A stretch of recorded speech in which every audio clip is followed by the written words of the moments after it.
1974 is a young year. With the exception of Denny Hulme and Graham Hill, all the drivers grew up in the 1970s, and the first heavy absence is that of reigning champion Jackie Stewart, who won the previous season in front of the two Lotuses of Emerson Fittipaldi and Ronnie Peterson.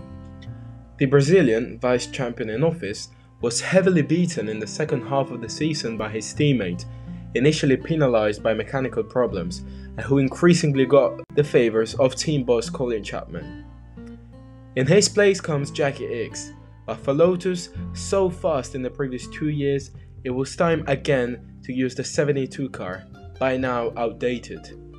Fittipaldi goes to McLaren with Hulme, while Tyrrell, struggling with Stewart's retirement and François Severe's tragic deaths, signed Depailler and Scheckter.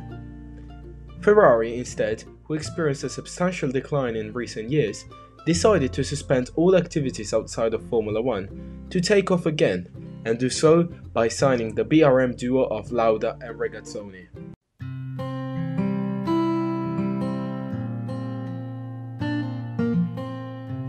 The World Championship starts, as per tradition for those years, in Argentina.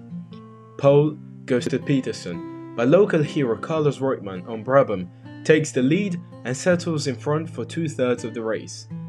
With more than half a minute of advantage, with about 15 laps to go, Lotte accuses problems, which shatter all his dreams of glory, leading to a retirement with just 2 laps to go when he was still on the lead. Hulme inherits the victory over the Lauda-Regazzoni duo. Somebody does manage to win at home, Fittipaldi, 2 weeks later in Brazil. Reutemann and Peterson are still the protagonists, but both have tyre problems, which lead the Argentine to drop and the Swede to have to replace a deflated tyre. Fittipaldi wins when the race is stopped prematurely due to a storm. Regazzoni arrives second on Ickx and takes the lead of the World Championship. The South African GP is unusual, with the top 14 in qualifying being in a margin of just 1 second. Lauda takes pole, but Reutemann, after a bit of bad luck, overtakes him and flies to victory, while both the Austrian and Regazzoni, placed in the podium places, suffer engine troubles. After 3 races, no driver has more than 10 points, and everything is very open.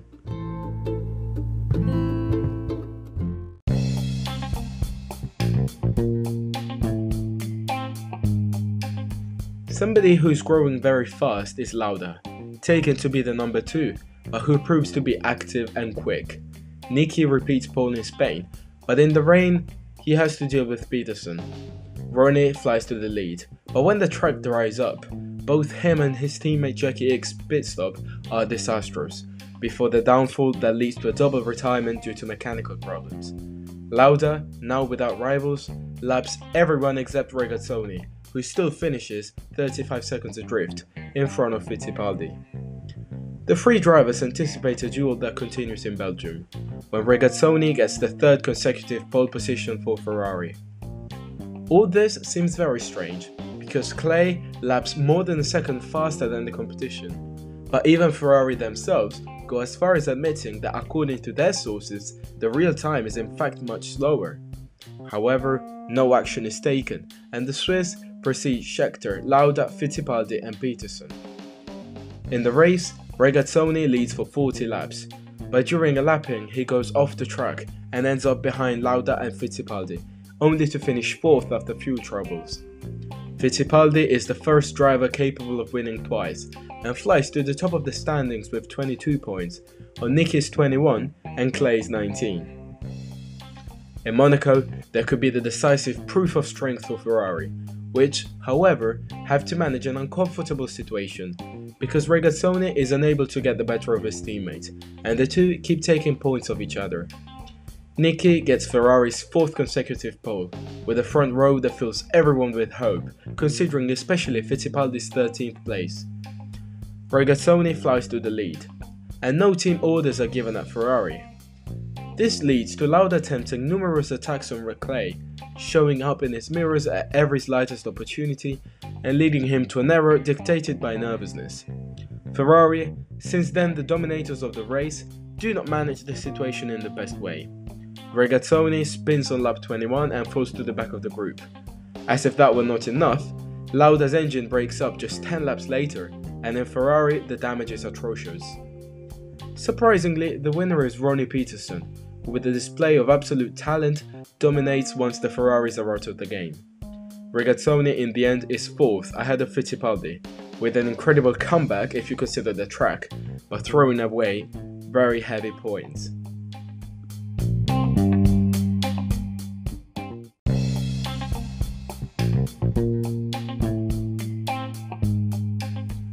To break the duck in Formula 1, becoming the 6th different winner in 7 races, is Jody Scheckter in the Grand Prix of Sweden. The two Tyrrells qualify in the front row ahead of the Ferraris, with Depailler on pole.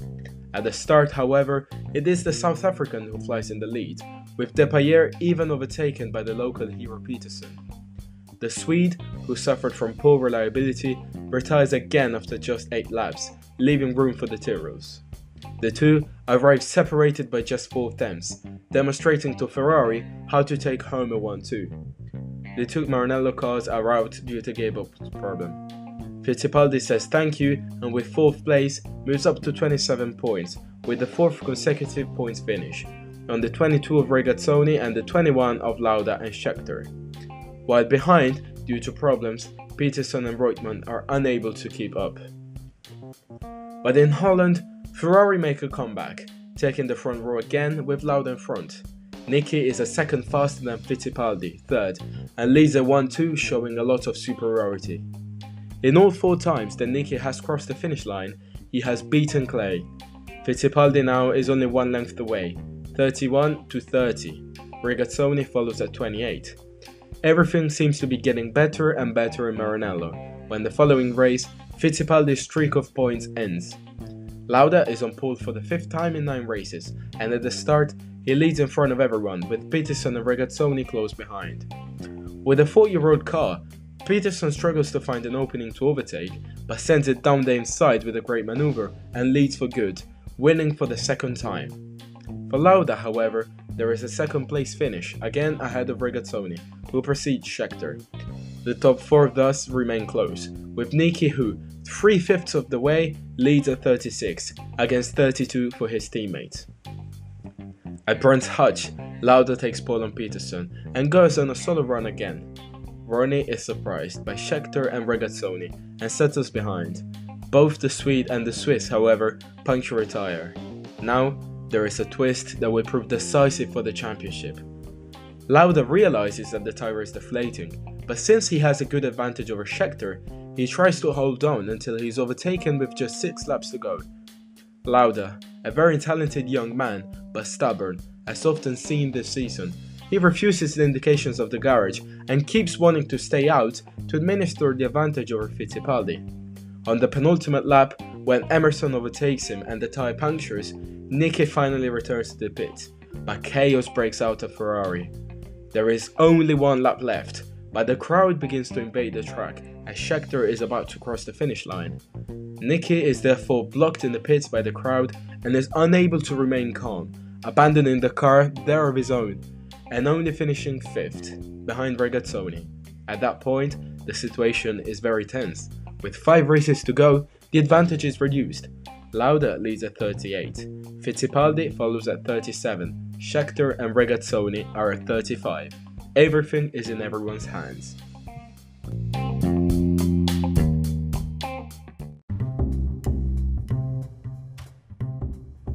A driver who seems to be in bad shape is Regazzoni.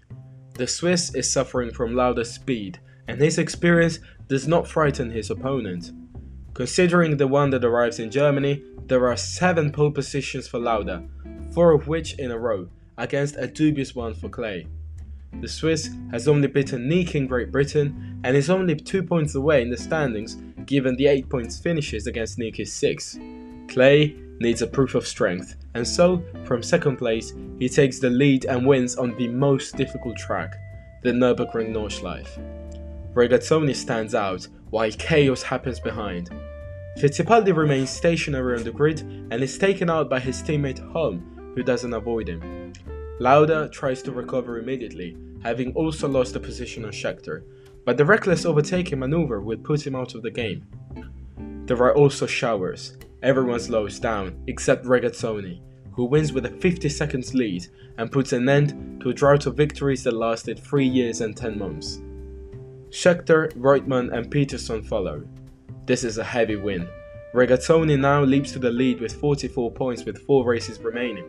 On Scheckter's 41, Lauda's 38 and Fittipaldi's 37, while Peterson and Reutemann follow at 22 and 14.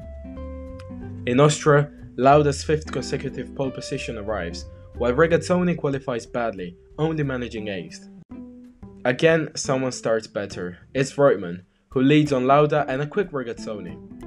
Nicky's engine is not in the best of conditions and Clay takes advantage of it, climbing up to 2nd place, just as yet another retirement arrives for Nicky. Fittipaldi and Peterson follow Clay, putting pressure on Reutemann, but Emerson and Ronnie are also out with mechanical problems. It could be a big blow for Regazzoni, but his car starts to slow down. Given the problems the others have suffered, Clay thinks it's an engine issue for him too. He returns to the pits and the mechanics check the car, realizing only after a minute that there is a tire that's deflating. Clay only manages 5th, also thanks to the crash between X and Depailler, who lose the podium. For Regazzoni, it is a big missed opportunity, since all his rivals were out.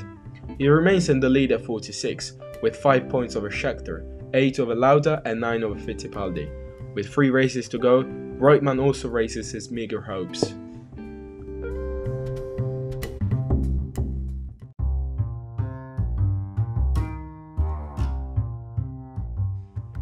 The next race is in Monza, and the advantage begins to be substantial in such a balanced World Championship.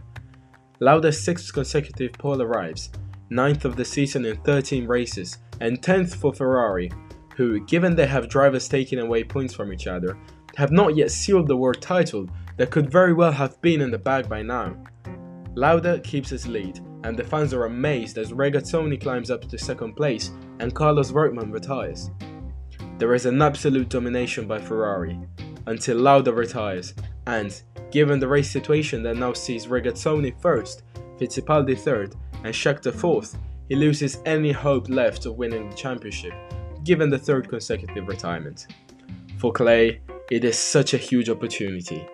He would fly 11 points over Scheckter and 14 over Fittipaldi with 2 races to go, but his engine also goes up in smoke with 12 laps to go.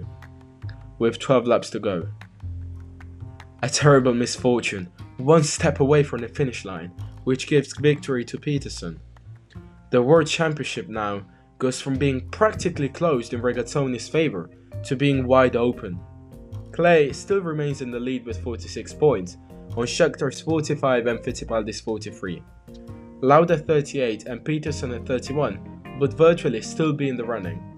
3 drivers in 3 points therefore, with Fittipaldi finally ending Lauda's streak of consecutive pole positions. The Austrian, however, is aware of having to drive to death in order to get back into the fight for the title, and flies into the lead. With Fittipaldi 2nd over Scheckter and Regazzoni, we're heading towards a situation that would have no match in Formula 1. With 1 race to go, the virtual situation sees 3 drivers leading at 49 and 1 following at 47. 3 drivers who would arrive tied up in the last race. The situation, however, breaks down. On lap 49, Scheckter's brakes let go, and with 12 laps to go, Lauda makes a mistake, sliding over debris and crashing. A double blow for Ferrari, because the victory is thus handed to Fittipaldi after 9 races over Regazzoni, who are now tied at the top of the standings.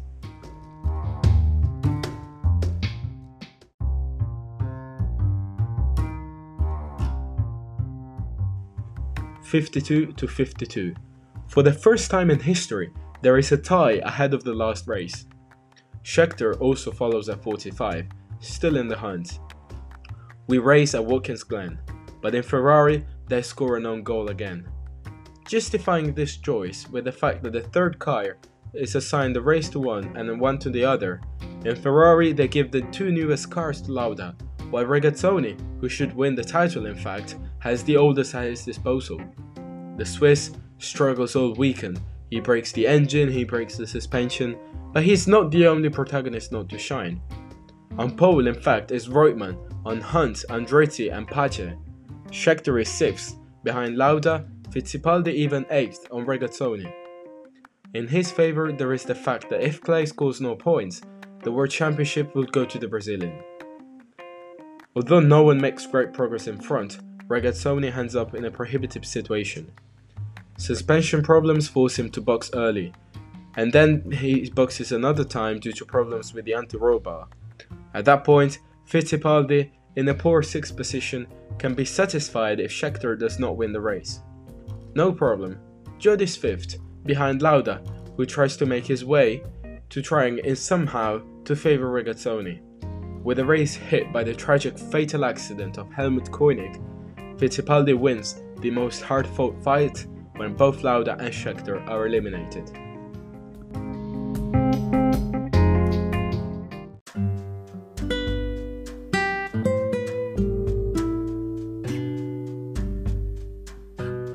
It is the second and last title for Fittipaldi, who precedes Regazzoni by only 3 points, beating him 55-52. A 4-weight fight that saw Scheckter and Lauda penalised by retirements in the final phase. After 8 consecutive points finishes, Jody has not scored 3 of the last 4 races, Niki instead in none of the last 5. There are big regrets for Ferrari, who despite 10 pole positions do not even take home the Constructors' Championship, which was assigned differently at the time. Scheckter follows as mentioned at 45, with Lauda 38, Peterson at 35 and Reutemann at 32. Both Ronnie and Carlos have won 3 races each. Only Fittipaldi has done the same, but both have been penalised by excessive inconsistency and unreliability. Fights like this have been unparalleled in Formula 1. No one has ever led the table with more than 5 points of advantage during the season. There have been virtual stretches, with twists like that of Regazzoni, who had he resisted for 12 laps in Monza would have taken the World Championship home. In the end, Clay lost against a 2-time World Champion, and against a team that knew how to do their best to favour their driver, something that, at Ferrari, they were not able to do.